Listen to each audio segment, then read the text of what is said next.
اعوذ باللہ من الشیطان اللعین الرجیم بسم اللہ الرحمن الرحیم ولا تکونن من الذین کذبوا بآیات اللہ فتکونن من الخاسرین صدق اللہ العلی العظیم۔ السلام علیکم ورحمۃ اللہ وبرکاتہ۔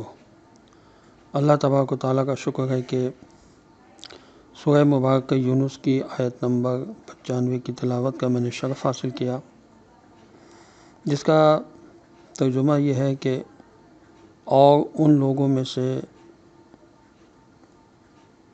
نہ ہو جانا کہ جنہوں نے خدا کی باتوں اور نشانیوں کو جھٹلایا، ورنہ تم سخت نقصان اٹھانے والوں میں سے ہو جاؤ گے۔ تفہیم القرآن میں اس آیت کے ذیل میں لکھا ہے کہ بظاہر خطاب تو جناب رسول خدا صلی اللہ علیہ وسلم سے ہے، مگر دراصل بات ان لوگوں کو سنائی گئی ہے جو حضور اکرم صلی اللہ علیہ وسلم کے اعلان حق پر شک کر رہے تھے۔ اہل کتاب کا حوالہ اس لیے دیا گیا کہ عرب کے عام لوگ تو آسمانی کتابوں کے علم سے ناواقف تھے، ان کے لیے جناب رسول خدا صلی اللہ علیہ وسلم کی آواز ایک نئی آواز تھی، لیکن اہل کتاب کے علماء اس بات کی تصدیق کر سکتے تھے کہ جس بات کی طرف قرآن بلا رہا ہے یہ وہی پیغام ہے جو تمام پچھلے انبیاء علیہ السلام دیتے رہے ہیں۔ اس آیت کے ذیل میں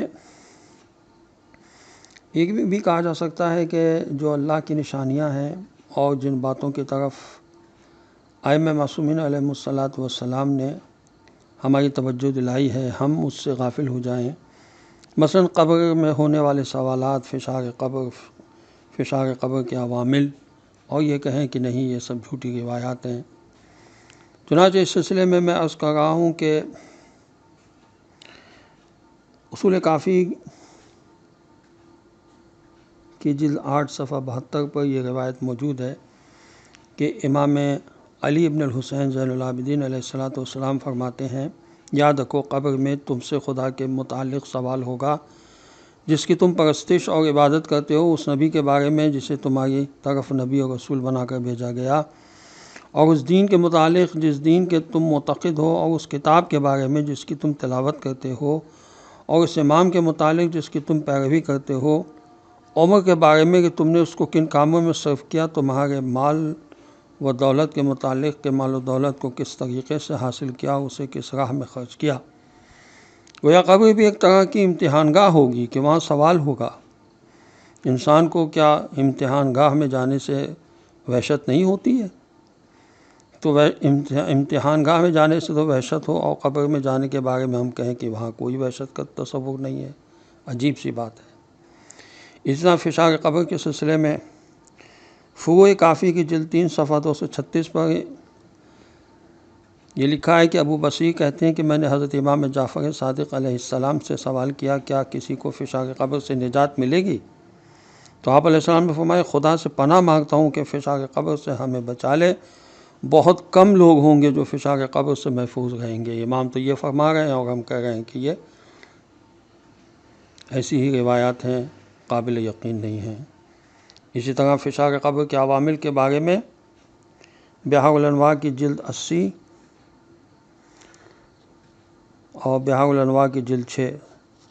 دونوں میں یہ روایت موجود ہے۔ فشار قبر کے عوامل بتائے گئے ہیں کہ کن وجوہات کی بنا پر فشار قبر ہوگا۔ فشار قبر چغل خوری کی وجہ سے ہوگا، پیشاب کی نجاست سے پرہیز نہ کرنے کی وجہ سے ہوگا، بد اخلاقی کی وجہ سے ہوگا، نعمتوں کو برباد کرنے کی وجہ سے ہوگا اور اس کا صحیح استعمال نہ کرنے کی وجہ سے ہوگا، بغیر وضو نماز پڑھنے کی وجہ سے ہوگا، مظلوم کی مدد نہ کرنے کی وجہ سے ہوگا۔ اسی طرح فشار قبر نہ ہونے کے بھی عوامل ہیں، اور ایک مشہور واقعہ جو رسول صلی اللہ علیہ وسلم کے ایک صحابی سعد بن معاذ کا ہے کہ وہ جب دفن کر دیے گئے تو ان کی والدہ نے کہا کہ حی ان لک الجنہ، یا سعد، اے سعد تمہیں جنت مبارک ہو۔ تو رسول خدا صلی اللہ علیہ وسلم نے سعد کی ماں سے کہا، خدا کو کسی چیز کے یقینی ہونے کا حکم نہ دو،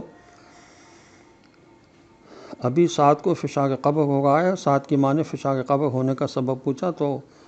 رسول اللہ صلی اللہ علیہ وسلم نے فرمایا کہ سعد کا کردار اپنے اہل خانہ سے بہت برا تھا۔